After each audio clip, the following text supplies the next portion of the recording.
Transformer!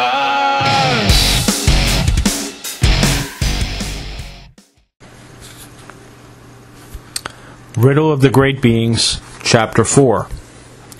Tarda closed his eyes tight. A massive avalanche of ice and snow was roaring down the mountainside toward him and his allies. There was no way to outrun it or evade it. He and his two fellow Agori, Sorel and his Iron Wolves, were all doomed. And what he was sure would be his last few moments of life, he thought about all the artifacts he would never discover, all the mysteries he would never solve. Most of all, he thought about the map that had brought him north into the mountains, the one with the carving of a red star upon it. It would be easier to die if he could at least know the meaning of that symbol. There was a flash of light, so bright he could see it through his eyelids, and a wave of almost unbearable heat. Tardak opened his eyes to see the mountainside ablaze, the flames so intense they melted the snow to water and turned the water to steam in an instant. The Iron Wolves growled and backed away, Sorel going with them. The two sandstalkers the Agori rode reared up in panic, and it took all of the riders' skill to keep them from bolting. Tardak peered through the flames to try and see the ice warrior he had spotted before atop the peak. Yes, the crystalline figure was still there, his body language speaking of unbridled rage. "We need to get out of here, now," Tardak said.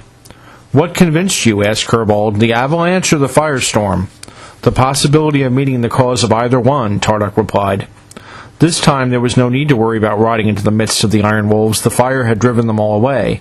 Sorel, however, had lingered in the area. As they rode up into a pass, he emerged from behind a rock and hailed them. "Go back," Sorel implored. "There is nothing for you beyond here. Go back to the safety of your homes." Crotetius laughed bitterly. "You obviously haven't been to one of our homes lately." "That jet of flames," said Tardak, "that wasn't natural, was it? That was the element lord of fire who saved us." Now it was Sorel's turn to laugh. "Saved you? You are dust to him, not even dust. That was an attack on his frozen enemy. You were simply caught between them." "Wait a minute," Crotetius interrupted. "I remember the element lords, and their armies, and the war, but the war ended more than 100,000 years ago." Sorel shook his head.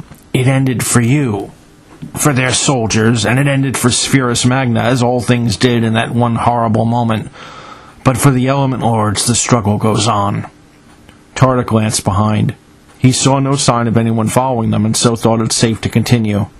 "A struggle over what?" he asked. "The core war was fought over energies from the heart of the planet. But the planet no longer exists. What is there left to fight over?"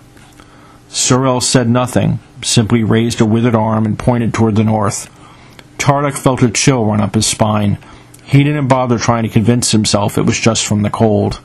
He dug into his pack and produced the fragment with the map. Sorel glanced down at it. Tardak heard a sharp intake of breath. "The red star," he muttered. "The valley of the maze." He looked at each Agori in turn. "You seek the same secrets as the element lords, and you risk the same fate. The heart of the maze holds the last riddle of the great beings. Many have entered the valley in hopes of solving the puzzle. None have ever emerged again." "Let me guess," said Crotetius. "You think we should turn back." Sorel shrugged, not easy to do with a body so badly twisted.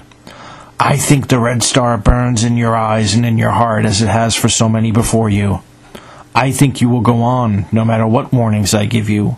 And I know you will die." Tardak glanced at Crotetius and Kerbald. Neither looked afraid, or maybe they were just hiding it well, and he knew Sorel was right. He had to discover the secrets hinted at on this map, even if it meant riding into danger. "You're right," Tardak said. "We will go on. Can you help us? Tell us anything about what's up ahead?" Sorel was silent for a long time. Then he shook his head and said, "We live in a broken world, Agori, and in such a place nothing stays whole and untouched. The stream of life gets diverted, dammed up, misdirected, and even," he said, glancing down at his own ruined body, "distorted beyond all imagining. What awaits you to the north? A realm of lies.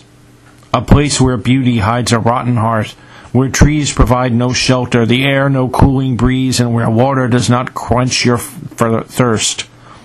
And the moment you believe what you see or hear, touch or taste, it will be too late for you." "Stop speaking in riddles," snapped Crotetius. "If you have nothing useful to say, get out of our way." In a flash, Sorel drew a dagger and had it at Crotetius' throat. Tarda could not recall ever seeing even a prime Glatorian move that fast. "I could kill you now and spare you the horrors to come," said Sorel, eyes blazing. "But you don't deserve such mercy. Ride on, Agori. Beyond this pass is the Forest of Blades. All who travel through become one with nature, and beyond that the oh-so-welcoming waters of the River Dormus. And if you survive, the maze waits for you." To be continued.